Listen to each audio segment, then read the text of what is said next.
apologize that there wasn't a video out last week. I was tired and all I wanted to do was sleep. So that's why there wasn't a video out last week. And I just haven't read ACOTAR. So that being said, there is no update, therefore you guys won't be getting the ACOTAR video until I finish the books, obviously. And with how it's looking, I don't know if that's going to be anytime soon. But you guys will still get the video. It just won't be this week or possibly next week. I don't know. We'll see. But anyway, we're going to be talking about book recs today.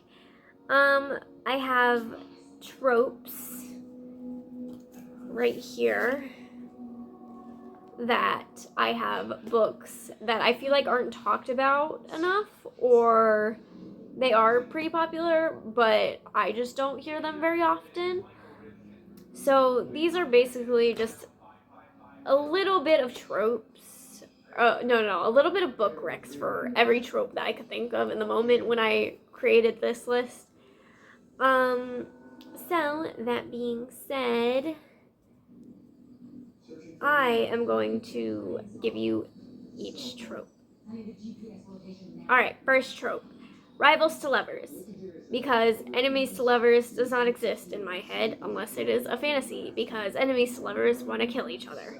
And, you know, like, if it's the hating game where they're in the office, they can't exactly kill each other. So, that being said, we have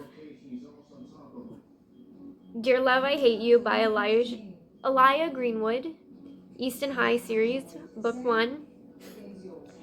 And let's be honest, I haven't read this book in like 3 years, maybe?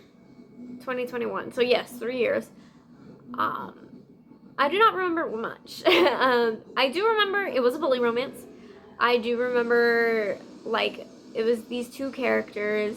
I don't remember why they started passing notes, and I don't remember what the characters' names are. But they sent notes to each other without knowing who the other was, so it was also kind of like, I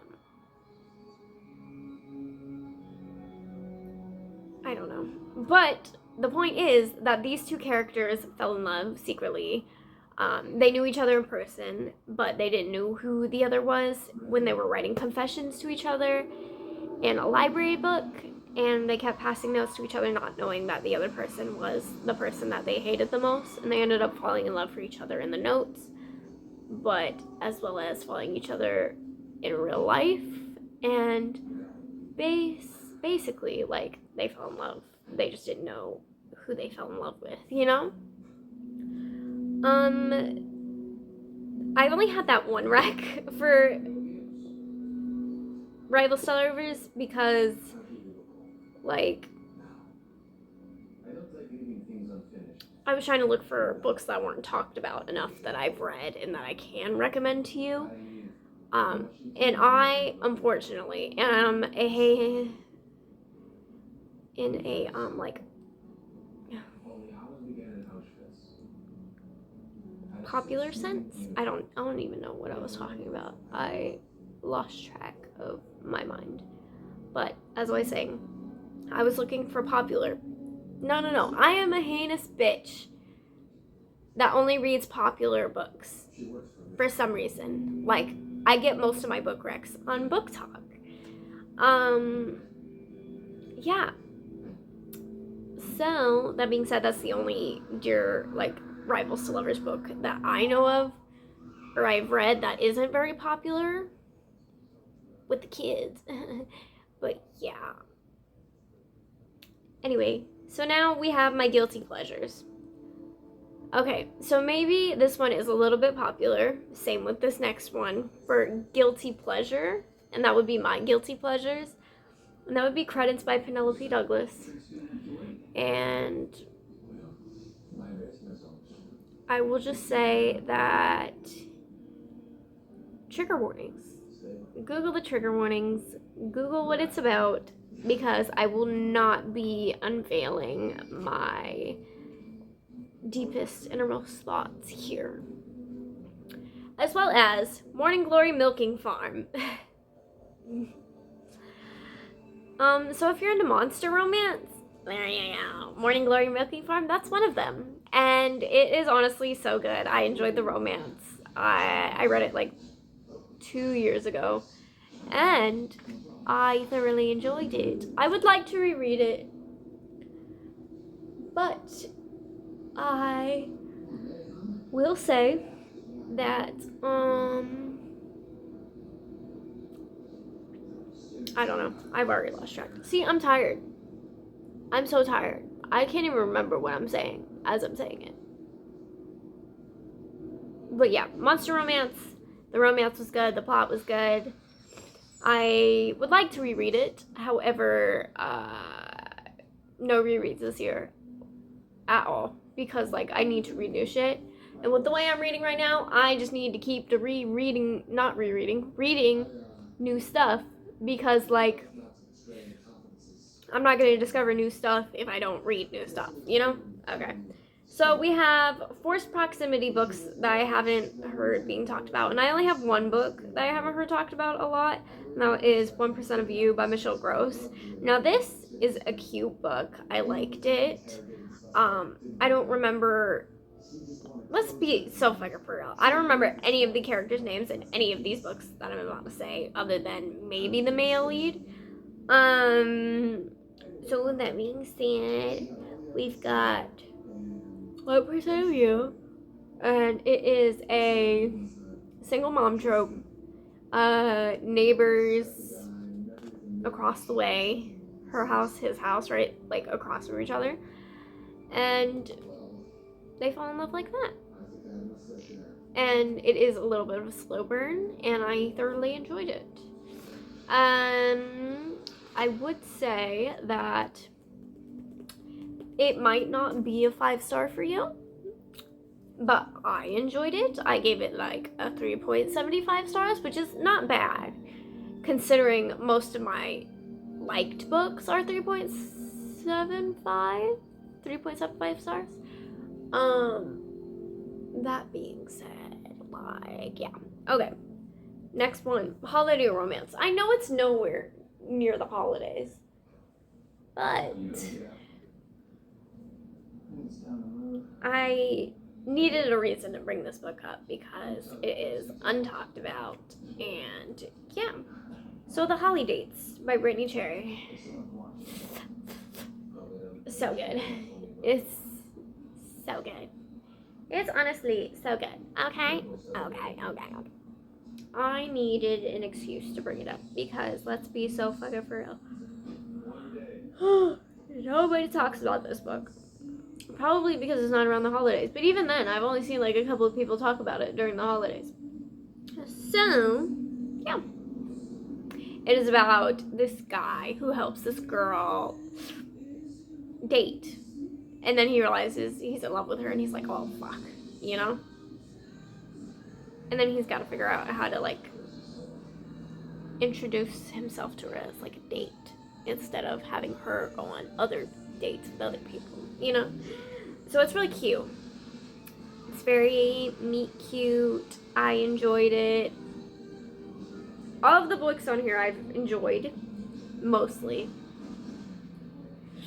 Some more than others, but they're good, okay? Fated Mates. So just because I'm reading the ACOTAR series, I have to say ACOTAR with a restand and favorite. Look, I understand this is a well talked about series, but let's be so fucking for real. I don't read a lot of Fated Mate stuff. I don't know why. I love that trope, but I just don't read a lot on it. Like, it's hard to find Fated Mate trope stuff. So that being said, Restand and Feyre, they are the best bitches in this world, you know? I don't know.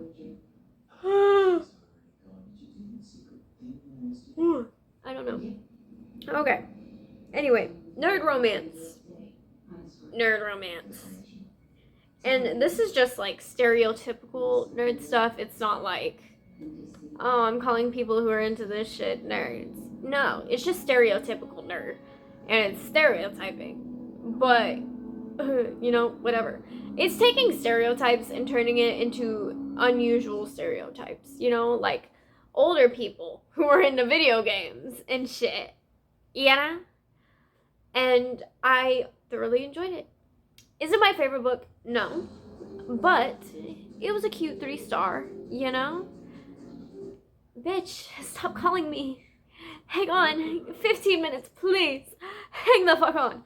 Okay, I'm sorry. Dark romance. I haven't read this book in like 5 years, so forgive me if my memory is a little bit jagged. But I remember this was one of the few books that got me back into reading.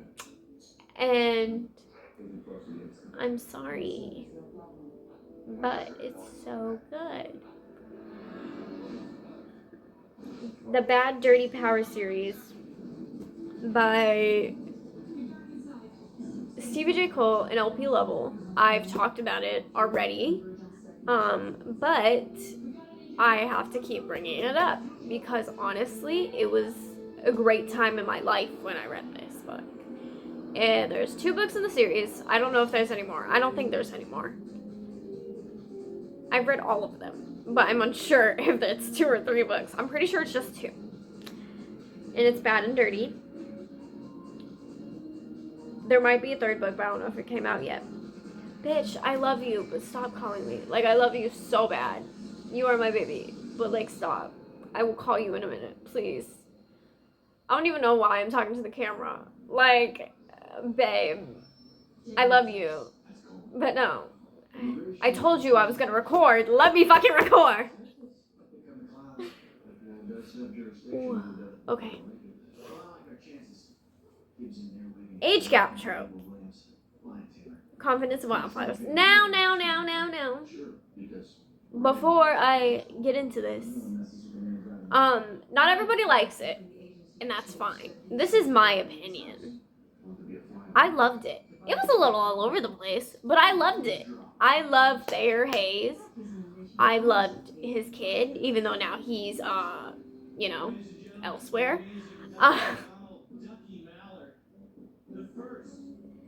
And I love the girl. I hate that she ended up with dipshit when she knew she loved Thayer. And yeah, that's all I'm gonna say. Trigger warnings though. Very, very, very, very, very much trigger warnings. Yeah. I'm not good with updating you guys on if something is trigger warnings. So like, there's a few of these that are very trigger warnings, okay? And then like, I'm gonna need you to like, check every single one of these just in case, okay? Because like, I suck at giving warnings. I'm horrible. I'm horrible at keeping you guys updated with trigger words, okay? Like, I'm sorry, but I am. And, like, I'm sorry. But I am. Yeah. So please, at your own advisement,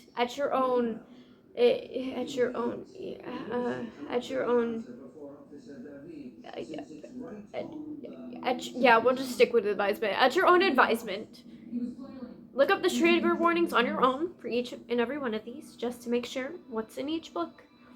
And then, read it at your own discretion. At discretion! It's discretion! Discretion. At your own discretion. Okay. Another one. Unteachable by Leo Rader. One find that I found at a thrift store that was not bad. It wasn't the best book ever, but it was good. So that being said, Unteachable by Leo Rader. He's a professor. She was his student. Yeah, that's what you need to know. Yeah.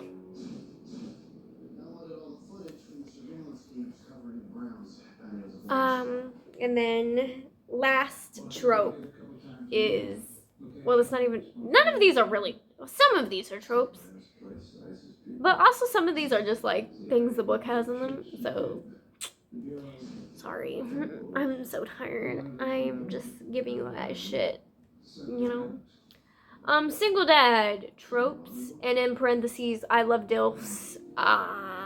Give Me a Reason by A.L. Jackson. Girl. Trevor? He was so hot. He was fantastic. Okay, we love a single dad trope. We really do. We love it, okay? Let's be so fucking for real. Him and his kid made me want kids, and I hate kids, okay? Look, I don't want a kid, okay? But this kid, he gave me life, okay? The whole story is, okay, trigger warnings, okay? Let's be so fucking for real. But it was so good, okay? It was so good. So I highly recommend it. She was his son's teacher, but he was also her boss, because she had 2 jobs. She worked at a bar. He was her boss at the bar. And then he found out that she was his son's school teacher. And then, you know, obviously they're spending time together. And yeah, it was forced proximity as well. But, you know, they were left to deal with that. Okay, so that is all that I have for you guys today. Thank you guys for watching. I promise I will be more consistent. I'm just tired, okay? Bitch, I will call you. I promise I will fucking call you. Okay, I'm sorry. I'm gonna leave all of this stuff in, so when he watches this video, he'll just be like, oh, shit, you know? I'm not gonna cut out anything, minus, like, I'm gonna just cut out the minor stuff, okay? But I'm gonna leave this unedited, mostly. So that way he'll see that I'm sitting here recording a video. He's just like, call me. Like, bitch, I know you're walking to McDonald's. You don't have to tell me. Okay? Like, I love you, but Jesus. Let me record. I told you I was gonna record. Let me record in peace. Okay. Anyways, I love you guys. I'm so fucking tired. But, like, I'm gonna act hyper. So, you know, I'm gonna act hyper, but I'm not. Okay. I love you guys. I will see you guys in the next video, and I'm so fucking sorry Avatar Part 2 didn't come out this week.